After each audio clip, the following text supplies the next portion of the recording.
ನಮಸ್ಕಾರ ಎಲ್ಲರಿಗೂ. ಈ ಒಂದು ವಿಡಿಯೋದಲ್ಲಿ ಸೆಕ್ಯುಜೆನ್ ಬಯೋಮೆಟ್ರಿಕ್ ಡಿವೈಸ್ನ ಯಾವ ರೀತಿ ರೀಚಾರ್ಜ್ ಮಾಡ್ಕೊಳ್ಳೋದು ಯಾವ ರೀತಿ ಅಂತ ತಿಳಿಸ್ಕೊಡ್ತಾ ಇದ್ದೀನಿ. ಈ ಒಂದು ಸೆಕ್ಯುಜೆನ್ ಡಿವೈಸು ವರ್ಷಕ್ಕೊಂದು ಸಲ ರೀಚಾರ್ಜ್ ಮಾಡ್ಕೋದಿರುತ್ತೆ ಸ್ನೇಹಿತರೆ. ಯಾಕಂದರೆ ರಿನ್ಯೂವಲ್ ಮಾಡಲೇಬೇಕು. ರಿನ್ಯೂವಲ್ ಮಾಡಿಲ್ಲ ಅಂದರೆ ಅದು ವರ್ಕ್ ಮಾಡೋದಿಲ್ಲ. ಸೊ ಅದಕ್ಕೆ ರೀಚಾರ್ಜ್ ಮಾಡಬೇಕು. ಅಮೌಂಟ್ ತುಂಬಿದಾಗ ಮಾತ್ರ ಅದು ವರ್ಕ್ ಆಗುತ್ತೆ. ಸೊ ನನ್ನದು ಒಂದು ರೀಚಾರ್ಜ್ ಖಾಲಿ ಆಗಿದೆ ಅಂದರೆ ಅದು ಎಕ್ಸ್ಪೈರಿ ಆಗಿದೆ. ಸೊ ಅದನ್ನು ರೀಚಾರ್ಜ್ ಮಾಡಿ ನಿಮಗೆ ತೋರಿಸ್ತೀನಿ. ನೀವು ಕೂಡ ಒಂದು ಸೆಕ್ಯುಜೆನ್ ಬಯೋಮೆಟ್ರಿಕ್ ತಮ್ಮನ್ನು ಯೂಸ್ ಮಾಡ್ತಾ ಇದ್ದರೆ ವರ್ಷಕ್ಕೊಂದು ಸಲ ಅದನ್ನು ಯಾವ ರೀತಿ ರಿನ್ಯೂವಲ್ ರೀಚಾರ್ಜ್ ಮಾಡ್ಕೊಳ್ಳೋದು ಯಾವ ರೀತಿ ಅಂತ ತೋರಿಸ್ತಾ ಇದ್ದೀನಿ. ವಿಡಿಯೋನ ಪೂರ್ತಿಯಾಗಿ ಸ್ಕಿಪ್ ಮಾಡಿದೆ ನೋಡಿ, ಅರ್ಥ ಆಗುತ್ತೆ. ಬನ್ನಿ ಸ್ನೇಹಿತರೆ, ವಿಡಿಯೋನ ಸ್ಟಾರ್ಟ್ ಮಾಡೋಣ. ಸ್ನೇಹಿತರೆ, ಮೊದಲಿಗೆ ಗೂಗಲ್ ಸರ್ಚಲ್ಲಿ secujeniindia.com ಅಂತ ಸರ್ಚ್ ಮಾಡಿ ನಿಮಗೆ ಫಸ್ಟ್ ಲಿಂಕ್ ಬರುತ್ತೆ. ಅದನ್ನು ಕ್ಲಿಕ್ ಮಾಡಿಕೊಂಡ್ರೆ ನಿಮಗೆ ಈ ರೀತಿಯಾಗಿ ಓಪನ್ ಆಗುತ್ತೆ ಸೆಕ್ಯುಜೆನ್ ಇಂಡಿಯಾ ಅಂತ. ಅಧಿಕೃತವಂಥ ವೆಬ್ಸೈಟ್ ಇದು ಸೆಕ್ಯುಜೆನ್ ಡಿವೈಸ್ದು. ಏನೇ ಒಂದು ಸಮಸ್ಯೆ ಇದ್ದರೆ ಇಲ್ಲೇ ಒಂದು ಚೆಕ್ ಮಾಡ್ಕೋದಿರುತ್ತೆ ನೋಡಿ. ಈ ರೀತಿಯಾಗಿ ಬರುತ್ತೆ ಆಡಿ ಸರ್ವಿಸು, ರಿಜಿಸ್ಟರ್ಡ್ ಡಿವೈಸ್ ಸರ್ವಿಸ್ ಅಂತ ಬಂದಿದೆ. ಮತ್ತು ಇಲ್ಲಿ ಲೇಟೆಸ್ಟ್ ಒಂದು ಆಡಿ ಸರ್ವಿಸು ಡೌನ್ಲೋಡ್ ಮಾಡ್ಕೊಳ್ಳೋ ಅಂತ ಬರ್ತಾ ಇದೆ. ಕ್ಲಿಕ್ ಏರ್ ಟು ಡೌನ್ಲೋಡ್ ಅಂತಿದೆ ನೋಡಿ. ಅದ್ಮೇಲೆ ಕ್ಲಿಕ್ ಮಾಡಿಕೊಂಡು ಹೊಸ ಒಂದು ಲೇಟೆಸ್ಟ್ ವೆರ್ಷನ್ನು ಆಡಿ ಸರ್ವಿಸನ್ನು ಡೌನ್ಲೋಡ್ ಮಾಡ್ಕೊಳ್ಳಿ.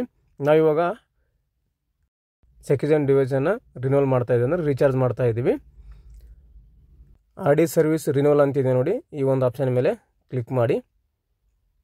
ಕ್ಲಿಕ್ ಮಾಡಿದ ನಂತರ ನಿಮಗೆ ಮತ್ತೆ ಈ ರೀತಿಯಾಗಿ ಬರುತ್ತೆ ಚೆಕ್ ಡಿವೈಸ್ ಸ್ಟೇಟಸ್. ಮೊದಲಿಗೆ ಸ್ಟೇಟಸನ್ನು ಚೆಕ್ ಮಾಡ್ಕೋಬೇಕು. ಯಾವ ಒಂದು ಡೇಟ್ಗೆ ಎಕ್ಸ್ಪೈರ್ ಆಗಿದೆ ಅಂತ ಮೊದಲು ತಿಳ್ಕೊಬೇಕಾಗುತ್ತೆ.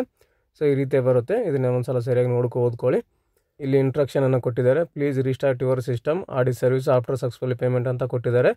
ನೀವು ಪೇಮೆಂಟ್ ಮಾಡಿದ ನಂತರ ನಿಮ್ಮ ಒಂದು ಕಂಪ್ಯೂಟರ್ ಅಥವಾ ಲ್ಯಾಪ್ಟಾಪು ರೀಸ್ಟಾರ್ಟನ್ನು ಮಾಡಬೇಕು ನೋಡಿ. ಇಲ್ಲಿ ಮೊದಲಿಗೆ ಆಡಿ ಸರ್ವಿಸು, ಇಲ್ಲಿ ಸೀರಿಯಲ್ ನಂಬರ್ನ ಎಂಟರ್ ಮಾಡಬೇಕು. ನಿಮ್ಮ ಒಂದು ಸೆಕ್ಯುಜೆನ್ ಬಯೋಮೆಟ್ರಿಕ್ ಡಿವೈಸ್ನ ಕೆಳಗಡೆ ಇರುವಂಥದ್ದು ಅಲ್ಲಿ ನಂಬರ್ ಇರುತ್ತೆ, HNRN ಅಂತ ಈ ರೀತಿಯಾಗಿ ಬರುತ್ತೆ. ಅಲ್ಲಿ ಆ ಒಂದು ನಂಬರನ್ನು ಸೀರಿಯಲ್ ನಂಬರನ್ನು ಇಲ್ಲಿ ಎಂಟ್ರ್ ಮಾಡಬೇಕು. ಆ ಒಂದು ಸೀರಿಯಲ್ ನಂಬರ್ ಎಂಟ್ರ್ ಮಾಡಿದ ನಂತರ ಚೆಕ್ ಅಂತಿದೆ ನೋಡಿ. ಈ ಒಂದು ಚೆಕ್ ಮೇಲೆ ಕ್ಲಿಕ್ ಮಾಡ್ಕೊಳ್ಳಿ. ಕ್ಲಿಕ್ ಮಾಡ್ಕೊಂಡು ನೀವು ಅದರ ಒಂದು ಡೀಟೇಲ್ಸ್ ಇಲ್ಲಿ ಬರುತ್ತೆ ನೋಡಿ. Register with SecuGen India, expiry on 8 December 2023 ಅಂತ ಬಂದಿದೆ. 8 ಡಿಸೆಂಬರ್ಗೆ ಮುಗಿದಿದೆ. 1 ಇಯರ್ ಅಂತ ಕೊಟ್ಟಿದ್ದಾರೆ. ಇಲ್ಲಿ ಯಾವ ಒಂದು ಡೇಟ್ಗೆ ಎಕ್ಸ್ಪೈರಿ ಆಗಿದೆ ಅಂತ ನಿಮಗೆ ತೋರಿಸುತ್ತೆ. ಸೊ ಅದನ್ನು ನೋಡ್ಕೋಬೇಕು. ಇನ್ನೂ ಟೈಮ್ ಇದೆಯಾ ಅಥವಾ ಎಕ್ಸ್ಪೈರ್ ಆಗಿದೆಯಾ ಅಂತ ನೋಡ್ಕೋಬೇಕು. ಇನ್ನೂ ಟೈಮ್ ಇದ್ದರೆ ರೀಚಾರ್ಜ್ ಮಾಡ್ಕೋಬಾರ್ದು. ಟೈಮ್ ಮುಗಿದಿದ್ರೆ ಎಕ್ಸ್ಪೈರ್ ಆಗಿದ್ದರೆ ಮಾತ್ರ ರೀಚಾರ್ಜನ್ನು ಮಾಡ್ಕೋಬೇಕು ನೋಡಿ. ಇವಾಗ ನಮ್ಮದು ಡಿಸೆಂಬರ್ 8ಕ್ಕೆ ಮುಗಿದಿದೆ. So 1 year. ಇಲ್ಲಿ ಅಮೌಂಟ್ ಕೂಡ ತೋರಿಸ್ತಾ ಇದೆ. Total amount GST 18%, grand total ಎಲ್ಲನೂ ಸೇರಿಸಿ ಇಲ್ಲಿ ಕೆಳಗಡೆ ಅಮೌಂಟು ಬರ್ತಾ ಇದೆ. 295 ರೂಪಾಯಿಯನ್ನು ಮಾಡಿದ್ದಾರೆ. 1 ವರ್ಷಕ್ಕೆ 295 ರೂಪಾಯಿನ ನೀವು ಕಟ್ಟಲೇಬೇಕು. ಆ ಥರ 300 ರೂಪಾಯಿ ಆಗುತ್ತೆ. ಸೊ ಈ ಒಂದು ಸೆಕ್ಯುಜೆನ್ ಡಿವೈಸ್ 1 ವರ್ಷಕ್ಕೆ 300 ರೂಪಾಯಿ ರೀಚಾರ್ಜ್ ಮಾಡಿಕೊಂಡ್ರೆ ಈ ಒಂದು ವರ್ಕ್ ಮಾಡುತ್ತೆ ಅಂತಲೇ ಹೇಳ್ಬೋದು ಸ್ನೇಹಿತರೆ. ಈ ಒಂದು ಅಮೌಂಟನ್ನು ಇವಾಗ ನಾನು ಪೇ ಮಾಡ್ತೀನಿ. ನೀವು ಕೂಡ ಒಂದು ಗೂಗಲ್ ಪೇ, ಫೋನ್ಪೇ ಅಥವಾ ATM ಕಾರ್ಡ್, ಕ್ರೆಡಿಟ್ ಕಾರ್ಡಿಂದ ಕೂಡ ಪೇ ಮಾಡ್ಕೋಬೋದು. ಎಲ್ಲ ಒಂದು ಆಪ್ಷನ್ ಇದರಲ್ಲಿ ಕೊಟ್ಟಿದ್ದಾರೆ. ಸೊ ಇವೆಲ್ಲ ಸರಿಯಾಗಿದೆ ಅಂತ ನೋಡಿಕೊಂಡು ಮತ್ತೆ ಇಲ್ಲಿ ಪೇ ನೌ ಅಂತಿದೆ ನೋಡಿ. ಪೇ ನೌ ಮೇಲೆ ಕ್ಲಿಕ್ ಮಾಡಿದ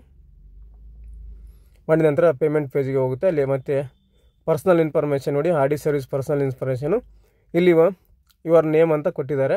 ಯುವರ್ ನೇಮ್ ಅಂತಿದ್ದಲ್ಲಿ ನಿಮ್ಮ ಒಂದು ಹೆಸರನ್ನು ಎಂಟ್ರಿ ಮಾಡಿ. ಅದರ ನಂತರ ಅಡ್ರೆಸ್ ಲೈನ್ 1, ಅಡ್ರೆಸ್ ಲೈನ್ 2 ಅಂತಿದೆ. ಇಲ್ಲಿ ನಿಮ್ಮ ಸಂಪೂರ್ಣ ಒಂದು ವಿಳಾಸನ ಎಂಟ್ರಿ ಮಾಡಿ, ಸಿಟಿ ಹಾಕಿ, ನಿಮ್ಮ ತಾಲೂಕು ಹೆಸರು ಮತ್ತು ಜಿಪ್ ಪಿನ್ ಕೋಡ್ ಅಂತ ಪೋಸ್ಟ್ ಕೋಡ್ ಅಂತಿದೆ.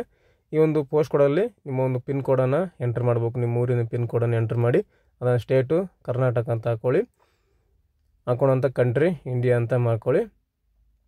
ಅದರ ನಂತರ ಮೊಬೈಲ್ ನಂಬರ್ ಕೇಳುತ್ತೆ. ಇಲ್ಲಿ ನಿಮ್ಮ ಒಂದು ಚಾಲ್ತಿರೋ ಮೊಬೈಲ್ ನಂಬರ್ ಎಂಟ್ರ್ ಮಾಡಿ. ಅದರ ನಂತರ ಇಮೇಲ್ ಕೇಳುತ್ತೆ. ಇಮೇಲ್ ಕೂಡ ಅಷ್ಟೇ ಚಾಲ್ತಿರೋ ಒಂದು ಇಮೇಲ್ ಹಾಕಿ ಚೆಕ್ಔಟ್ ಅಂತಿದೆ ನೋಡಿ. ಚೆಕ್ಔಟ್ ಮೇಲೆ ಕ್ಲಿಕ್ ಮಾಡಿ. ಕ್ಲಿಕ್ ಮಾಡಿದ ನಂತರ ಈ ರೀತಿ ಬರುತ್ತೆ ಚೆಕ್ಔಟು. ಇಲ್ಲಿ ಪರ್ಸ್ನಲ್ ಇನ್ಫಾರ್ಮೇಷನ್ ಏನೇನು ಫಿಲಪ್ ಮಾಡಿದ್ದೀರಾ ಅಂತದೆಲ್ಲ ಇಲ್ಲಿ ಶೋ ಆಗುತ್ತೆ. ಮತ್ತು ಆರ್ಡರ್ ಡೀಟೇಲ್ಸು ಇಲ್ಲಿ ಎಲ್ಲನೂ ಡೀಟೇಲ್ಸಾಗಿ ಬಂದಿರುತ್ತೆ. ಸರಿಯಾಗಿದೆ ಅಂತ ನೋಡ್ಕೊಳ್ಳಿ. ನಿಮ್ಮ ಒಂದು ಅಡ್ರೆಸ್ಸು, ನಿಮ್ಮ ಹೆಸರು, ಇಮೇಲ್ ID, ಮೊಬೈಲ್ ನಂಬರ್ ಮತ್ತು ಒಂದು ಡಿವೈಸ್ನ ಸೀರಿಯಲ್ ನಂಬರ್ ಕೂಡ ಸರಿಯಾಗಿದೆ ಅಂತ ನೋಡ್ಕೊಳ್ಳಿ. ಮತ್ತು ಇಲ್ಲಿ ಅಮೌಂಟ್ ಕೂಡ ತೋರಿಸುತ್ತೆ. ರಿನ್ಯೂವಲ್ ಪೀರಿಯಡು ಇಲ್ಲಿಂದ ಏರಿವರೆಗೆ 1 ವರ್ಷ. ಟೋಟಲ್ ಅಮೌಂಟ್ ತೋರಿಸ್ತಾ ಇದೆ. ಗ್ರ್ಯಾಂಡ್ ಟೋಟಲ್ INR 295 ಅಂತ. ಎಲ್ಲನೂ ಸರಿಯಾಗಿದೆ ಅಂತ ಒಂದು ಸಲ ನೋಡ್ಕೊಳ್ಳಿ, ಚೆಕ್ ಮಾಡ್ಕೊಳ್ಳಿ. ಚೆಕ್ ಮಾಡ್ಕೊಂಡ ನಂತರನೇ ಪೇ ನೌ ಅಂತಿದೆ ನೋಡಿ. ಈ ಒಂದು ಪೇ ನೌ ಮೇಲೆ ಕ್ಲಿಕ್ ಮಾಡಿ. ಇಲ್ಲಿ ನಿಮಗೆ ಪೇಮೆಂಟ್ ಪೇಜ್ ಓಪನ್ ಆಗುತ್ತೆ ನೋಡಿ. ಇಲ್ಲಿ ಎಲ್ಲ ರೀತಿಯ ಒಂದು Google Pay, PhonePe, Paytm, Bhim UPI ಎಲ್ಲ ಒಂದು ಆಪ್ಷನ್ ಇಲ್ಲಿ ತೋರಿಸುತ್ತೆ. ಇಲ್ಲಿ QR ಕೋಡ್ ಏನು ಕಾಣಿಸ್ತಾ ಇದೆಯಲ್ಲ, ಈ ಒಂದು QR ಕೋಡನ್ನು ನೀವು ಸ್ಕ್ಯಾನ್ ಮಾಡಿ ಡೈರೆಕ್ಟಾಗಿ ಫೋನ್ಪೇಯಿಂದ ನೀವು ರೀಚಾರ್ಜನ್ನು ಮಾಡ್ಕೋಬೋದು. ಅಥವಾ ಕೆಳಗಡೆ ಬಂದರೆ ನೋಡಿ QR code, net banking, wallet, EMI, pay litre ಎಲ್ಲ ಒಂದು ಆಪ್ಷನ್ಸ್ ಇಲ್ಲಿ ತೋರಿಸುತ್ತೆ. ನಿಮ್ಗೆ ಯಾವುದು ಅನುಕೂಲ ಆಗುತ್ತೋ ಅದರಲ್ಲಿ ನೀವು ಮಾಡ್ಕೊಳ್ಳಿ. ನಾನು ತುಂಬ ಈಸಿಯಾಗಿ ಅಂದರೆ ಇಲ್ಲಿ ಏನು QR ಕೋಡ್ ಕಾಣ್ತಾ ಇದೆಯಲ್ಲ, ಈ ಒಂದು ಸ್ಕ್ಯಾನನ್ನು ಮಾಡಿ ಪೇಮೆಂಟನ್ನು ಮಾಡ್ತೀನಿ. ತುಂಬ ಈಸಿಯಾಗಿ ಆಗೋಗುತ್ತೆ. ಸೊ ನೀವು ಕೂಡ ಮಾಡ್ಕೊಳ್ಳಿ. ಪೇಮೆಂಟ್ ಆದ ನಂತರ ಮತ್ತೆ ಈ ರೀತಿಯಾಗಿ ಬರುತ್ತೆ ಪೇಮೆಂಟ್ ಸಕ್ಸಸ್ಫುಲಿ ಅಂತ. ಸ್ವಲ್ಪ ಟೈಮ್ ಬಿಟ್ಟ ನಂತರ ಮತ್ತೆ ಹಿಂದಿನ ಪೇಜಿಗೆ ರೀಡ್ ಆಗುತ್ತೆ ನೋಡಿ. ಬಂದಿದೆ ಯುವರ್ ಡಿವೈಸ್ ಈಸ್ ರಿನ್ಯೂವಲ್ಡ್ ಸಕ್ಸಸ್ಫುಲಿ ಅಂತ ಬಂದಿದೆ. ನಿಮ್ಮ ಒಂದು ಬಯೋಮೆಟ್ರಿಕ್ ಡಿವೈಸು ಸಕ್ಸಸ್ಫುಲ್ ಆಗಿ ರಿನ್ಯೂವಲ್ ಆಗಿದೆ ಅಂತ ಬಂದಿದೆ. ಇದು ಮಾಡಿದ ನಂತರ ಮತ್ತೆ ನಿಮ್ಮ ಒಂದು ಕಂಪ್ಯೂಟರ್ನ ರಿಸೆಟ್ ಮಾಡ್ಕೋಬೇಕು ತಪ್ಪದೆ, ಯಾಕಂದರೆ ರಿಸೆಟ್ ಮಾಡಿದಿರೋದು ಇದಾಗುತ್ತೆ. ಮತ್ತು ಅಲ್ಲಿ ಫಸ್ಟಿಗೆ ಏನು ಕೊಟ್ಟಿದ್ದಾರೆ, please restore your after payment ಅಂತ ಕೊಟ್ಟಿದೆ. ಮತ್ತು ಇಲ್ಲಿ ಲೇಟೆಸ್ಟ್ ವರ್ಷನನ್ನು ಆಡಿ ಸರ್ವಿಸನ್ನು ಡೌನ್ಲೋಡ್ ಮಾಡ್ಕೊಳ್ಳಿ ಅಂತ ಹೇಳಿದೆ. ಮತ್ತು ನಾನು ಡೌನ್ಲೋಡ್ ಮಾಡ್ತಾ ಇದ್ದೀನಿ ಅದನ್ನು, ಯಾಕಂದರೆ ಲೇಟೆಸ್ಟ್ ಆಗಿರುವ ಒಂದು ಆಡಿ ಸರ್ವಿಸನ್ನು ಯೂಸ್ ಮಾಡ್ಕೋಬೇಕು. ಮತ್ತು ಈ ಒಂದು ರೀಚಾರ್ಜ್ ಆದ ನಂತರ ಮತ್ತೆ ನಾವು ಸ್ಟೇಟಸನ್ನು ಚೆಕ್ ಮಾಡ್ಕೋಬೇಕು. ಸ್ಟೇಟಸ್ ಅಂದರೆ ಈ ರೀಚಾರ್ಜ್ ಆಗಿದೆ ಇಲ್ಲ, ಮತ್ತು ಎಲ್ಲಿಂದ ಎಲ್ಲಿವರೆಗೂ ಎಕ್ಸ್ಪೈರಿ ಡೇಟ್ ಎಕ್ಸ್ಟೆಂಡ್ ಆಗಿದೆ ಅಂತ ನೋಡ್ಕೋಬೇಕಾಗುತ್ತೆ. ಸೊ ರೀಚಾರ್ಜ್ ಆದ ನಂತರ ಮತ್ತೆ ಒಂದು ಸೀರಿಯಲ್ ನಂಬರ್ ಹಾಕಿ ಅಲ್ಲಿ ಚೆಕ್ ಮಾಡ್ಕೋಬೇಕು. ನೋಡಿ ಇಲ್ಲಿ ಮತ್ತೆ ಅಲ್ಲೇ ಆಡಿ ಸರ್ವಿಸು ಸೀರಿಯಲ್ ನಂಬರ್ ಹಾಕಲ್ಲಿ ಬಂದಿದ್ದೀನಿ ನಾನು.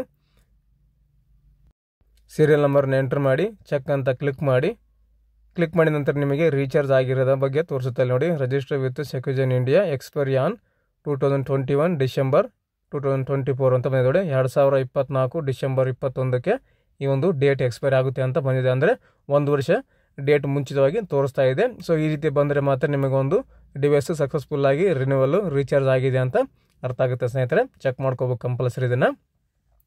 ಸೊ ಮತ್ತೆ ಇಲ್ಲಿ ಹೋಮ್ ಪೇಜ್ಗೆ ಬಂದ ನಂತರ ನಿಮಗೆ ಇಲ್ಲಿ ರಿಜಿಸ್ಟರ್ ಡಿವೈಸ್ ಸರ್ವಿಸ್ ಅಂತ ತೋರಿಸ್ತದೆ. Click to here download latest RD service ಅಂತಿದೆಯಲ್ಲ, ಅದ ಮೇಲೆ ಕ್ಲಿಕ್ ಮಾಡ್ಕೊಳ್ಳಿ.